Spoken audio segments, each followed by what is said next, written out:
بسم الله الرحمن الرحيم. السيدات والسادة الكرام، السلام عليكم ورحمة الله وبركاته، ومرحبا بكم في لقاء جديد في البيت السعيد. وسؤالنا اليوم: هل أنت مستعد للزواج؟ تحدثنا عن أهمية الأسرة، وقلنا أن الأسرة تبدأ بالزواج، وعرجنا بالحديث عن المعوقات التي تقف عائقا أمام الزواج، وختمنا بالعفة والابتعاد عن العلاقات المحرمة. الآن وقبل أن نتحدث عن كيفية اختيار الزوجة أو الزوج، دعونا نطرح هذا السؤال المهم: هل أنت مستعد للزواج؟ الإجابة على هذا السؤال مهم، لأنه يتعلق به ما نحن نتحدث عنه أصلا، السعادة الزوجية.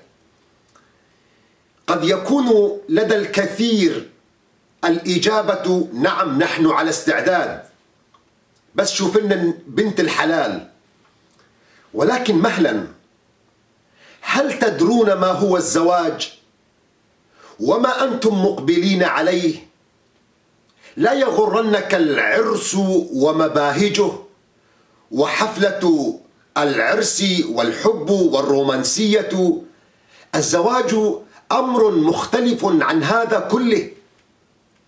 اليوم سأتحدث عن الزواج كمسؤوليات، وأنت قرر هل أنت مستعد للزواج أم لا. الزواج أحبتي في الله يقوم على 3 أركان مهمة. كل ركن من هذه الأركان لابد أن تسأل نفسك عنها: هل أنت مستعد أم لا؟ وهل يتحقق فيك هذا الركن أم لا؟ هذا السؤال ليس لكم أنتم أيها الشباب وحدكم، بل السؤال أيضا للفتاة: هل هي مستعدة لهذا الأمر أم لا؟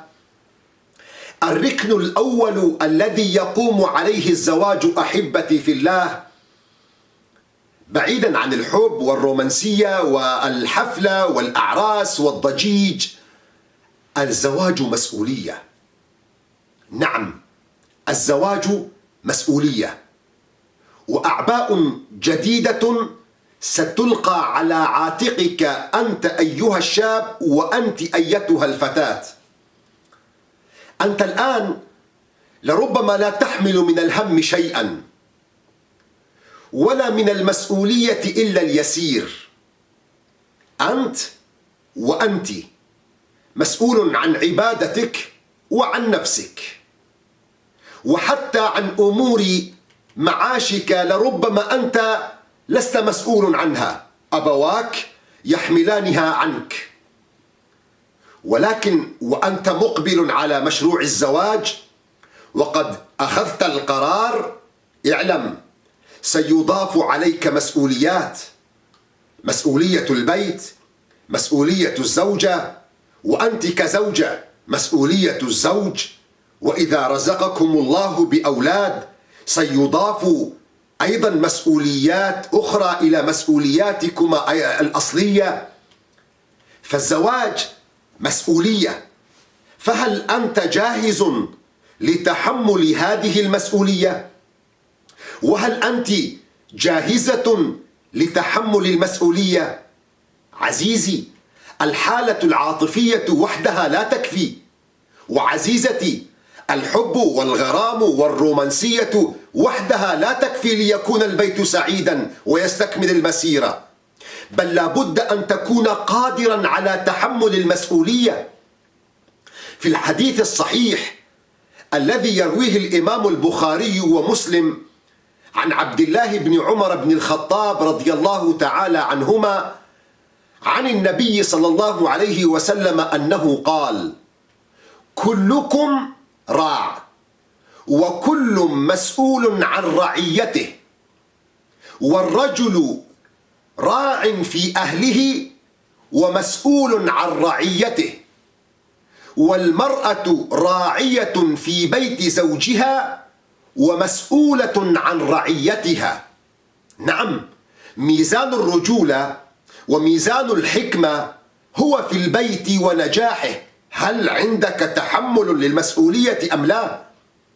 الإمام النسائي يروي عن خادم النبي صلى الله عليه وسلم أنس بن مالك رضي الله تعالى عنه عن النبي صلى الله عليه وسلم أنه قال: إن الله سائل كل راع عما استرعاه. يوم القيامة الله سبحانه وتعالى سيوقفك للسؤال عن مسؤولياتك. إن الله سائل كل راع عما استرعاه أحفظ ذلك أم ضيع، حتى يسأل الرجل عن أهل بيته. ولذلك الله سبحانه وتعالى في سورة البقرة يقول: قوا أنفسكم وأهليكم نارا.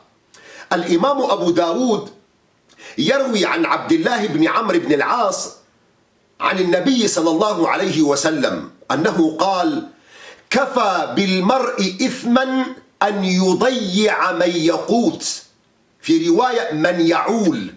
نعم أحبتي في الله، يكفيك إثما أن تضيع تلك المسؤولية التي ألقاها الله عليك بالزواج، وأنت المسؤولية التي ألقيت عليك يكفيك إثما فقط أن تضيعي هذا الأمر.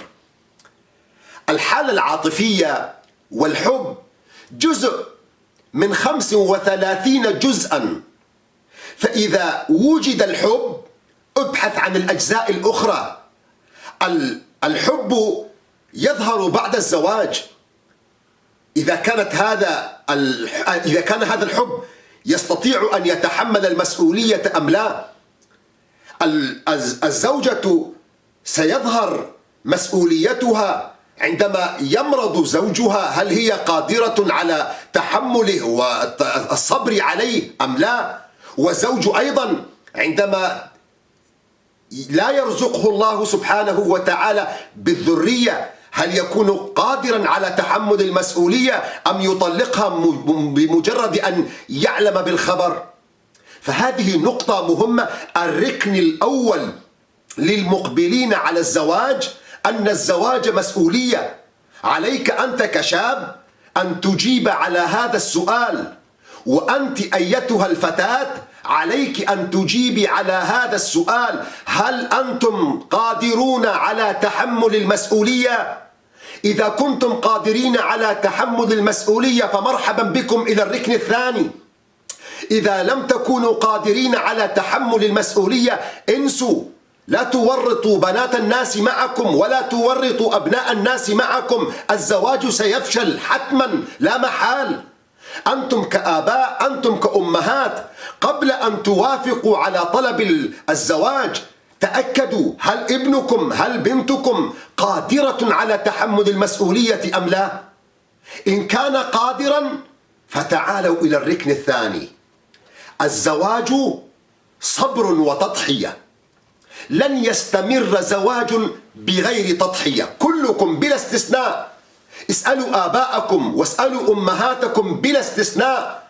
لا يوجد أم استمرت في زواجها مع الأب إلا وقد ضحت مرارا، ما سمعت المآسي وما يزعجها لكنها صبرت. ولا يوجد أب استمر في زواجه إلى آخر حياته إلا وهو يصبر ويضحي. الزواج يقوم على التضحية، لا زواج من غير تضحية. من دون تضحية تتزوج اليوم وتطلق بعد أشهر. إذا لم ترد أن تضحي فلا تقبل على مشروع الزواج. سيدنا جابر رضي الله تعالى عنه استشهد والده في معركة بدر، فترك له 6 أخوات. جابر كان يبحث عن زوجة، فبحث فتزوج عن امرأة ثيب، تنازل وضحى بنفسه وشهوته ورغبته، فلم يتزوج من امرأة بكرا بل تزوج من امرأة ثيبة. السبب لأنه يبحث عن أم لهؤلاء البنات، فبارك النبي عمله ودعا له بالبركة. فلا زواج من دون صبر ومن دون تضحية. أيتها الأخت الكريمة وأيها الأخ الكريم، أيها الأزواج، أيها القادمون على مشروع الزواج، لابد أن تؤهل نفسك للتضحية وتعلم نفسك الصبر. من يريد لأولاده الفلاح عليه بالصبر والتضحية، من يريد لبيته وزواجه السعادة عليه بالصبر والتضحية. نعم أيها المقبلون على الزواج، أنت ذاهب لكي تضحي، فهل أنت مستعد؟ الإمام مسلم رضي الله تعالى عنه يروي في صحيحه عن أبي هريرة رضي الله تعالى عنه أن النبي صلى الله عليه وسلم قال: لا يفرق مؤمن مؤمنة إن كره منها خلقا رضي منها آخر.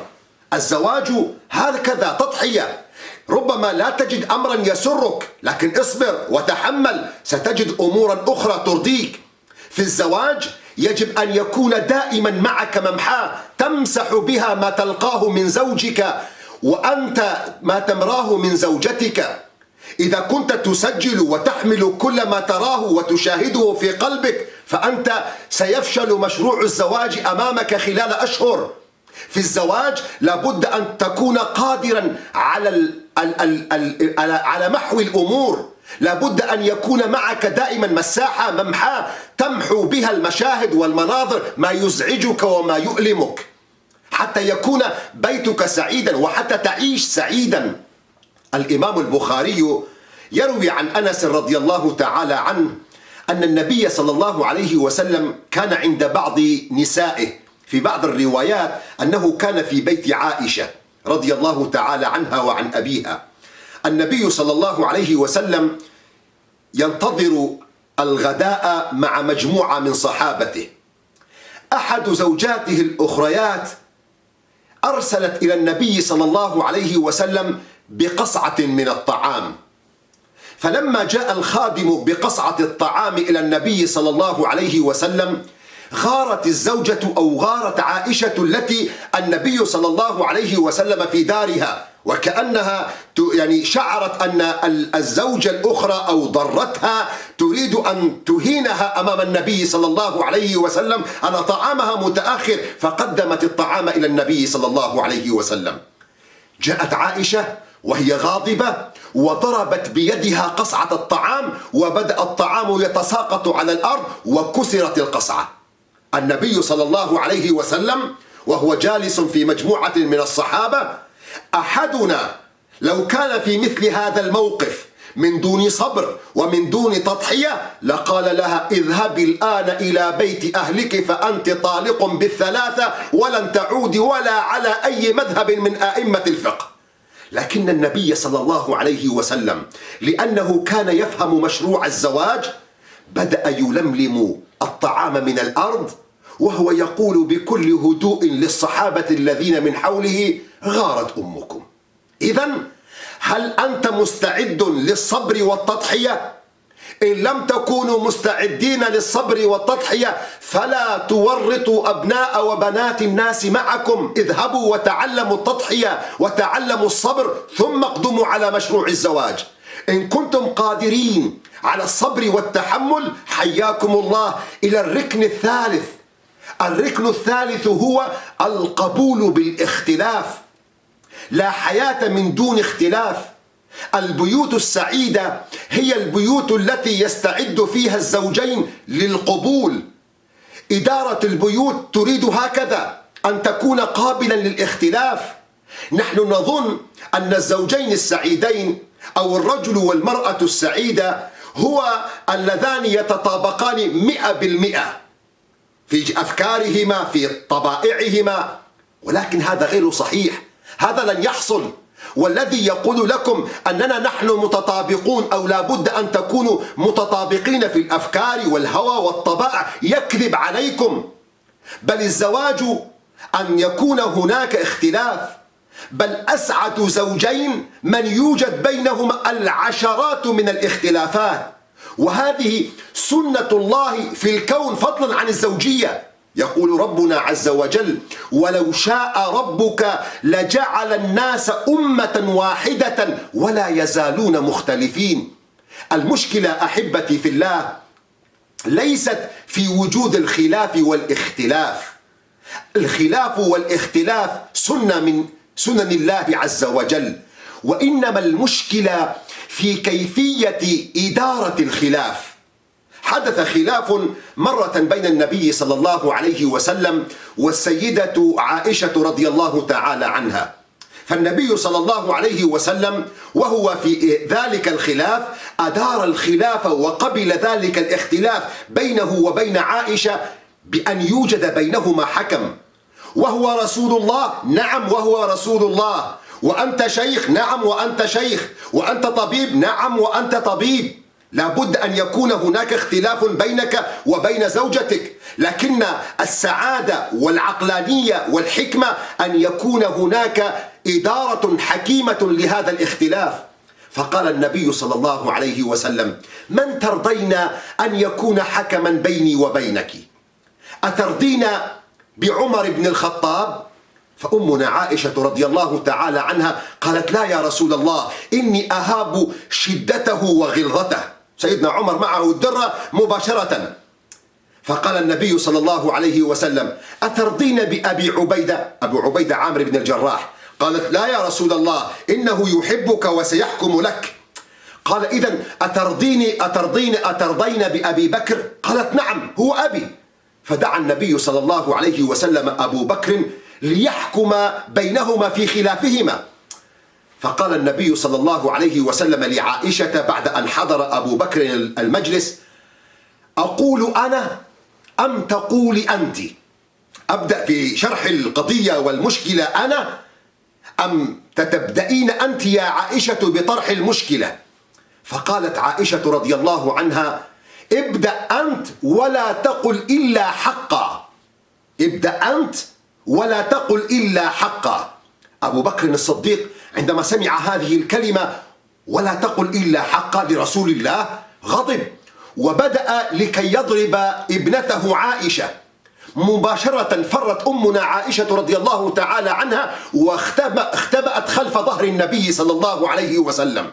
وبدأ النبي صلى الله عليه وسلم حكيما في قبول الاختلاف وفي إدارة الخلاف، وقال لأبي بكر: دعوناك محكما ولم ندعوك مؤدبا، فاخرج، فما لهذا دعوناك. نحن طلبنا منك أن تحضر حتى تحكم بيننا، ولم نطلب منك أن تكون مؤدبا وتعاقب المسيء والمخطئ. اذهب، فليس لمثل هذا دعوناك. النبي صلى الله عليه وسلم في حديث صحيح للأسف الكثير يفهمه على غير مراده. الحديث مروي عن عمر بن الخطاب رضي الله تعالى عنه يقول: سمعت النبي صلى الله عليه وسلم يقول: استوصوا بالنساء خيرا، فإنهن قد خلقن من ضلع أعوج، وإن أعوج ما في الضلع أعلاه، فإن أردت أن تستمتع بها فاستمتع بها على عوجها، وإنك إن ذهبت تقومه كسرته، وإن كسر المرأة طلاقها، فاستوصوا بالنساء خيرا. هذا الحديث يظهر لأي عاقل بعين التأمل أو التدبر أن كلمة أعوج الوارد في الحديث لا تدل مطلقا على الإهانة والتجريح، فهذا ليس من خلق النبي صلى الله عليه وسلم في شيء، وليس من خلقه العظيم أن يوجه كلمة لجنس النساء بكلام مقذع ومجرح ومؤلم. وهذا ليس من ديدن النبي صلى الله عليه وسلم الذي كان يكرر: استوصوا بالنساء خيرا رفقا بالقوارير. النبي صلى الله عليه وسلم يخبر عن خلق المرأة من ضلع وهو خلق آدم من ضلع أبينا آدم عليه السلام. والضلع هو عظم من عظام القفص الصدري، وطريقة اعوجاج القفص الصدري صممت من قبل أحسن الخالقين ليحمي القلب، فهذا الضلع له أهمية عظيمة، فلولا هذا الضلع الأعوج لسببت أي صدمة مهما خفت أو صغرت للقلب نزيفا وبالتالي موتا محتما. ومن هنا يفهم أهمية المرأة في حماية البيت كما أهمية الضلع في حماية القلب. هذا من جهة. من جهة ثانية، الحديث يساعد في حل الكثير من المشكلات الأسرية المتفاقمة، في كيفية إدارة الأزمة، في كيفية إدارة الخلاف، لأن الرسول صلى الله عليه وسلم فهم المرأة وعلمنا كيف نتعامل معها من خلال القبول بالاختلاف. فعبارة المرأة خلقت من ضلع أعوج تعني أيها الرجل وتعني أيها الشاب أن المرأة ليست متفقة معك في كل شيء، بل هي مختلفة عنك أيها الرجل، مختلفة عنك في عقلها، مختلفة عنك في تفكيرها، مختلفة عنك في أسلوبها، مختلفة عنك في نظرتها للأمور. فهو الإعوجاج الدال على الاختلاف وليس على الفساد. وإن أعوج ما في الضلع أعلاه، أي رأسها، عقلها، تفكيرها، طريقة تفكيرها هو أهم شيء في الاختلاف. إذا أيها الرجل الذي يتصور أن تتطابق المرأة معه 100%، أنت مخطئ. إذا أردت أن تقوم هذا الإعوجاج وأن تجعل المرأة نسخة طبق الأصل منك، فإنك تتجاهل الحقيقة، وإنك ستعالج الأمور بمشكلة أكبر من ذلك، لأنك إذا ذهبت لتصلح العظم وتعدل من إعوجاجه ستكسره. وكذلك المرأة، النبي صلى الله عليه وسلم يصرح: وإن كسر المرأة طلاقها، أي إنك إذا لم ترضى باختلاف المرأة عنك في عقلها، في تفكيرها، في نظرتها إلى الأمور، وأجبرتها وأردت منها أن تكون نسخة طبق الأصل منك، فإنك تخالف إرادة الله، وعند ذلك سيكون هناك كسر للضلع، وكسر المرأة هو الطلاق.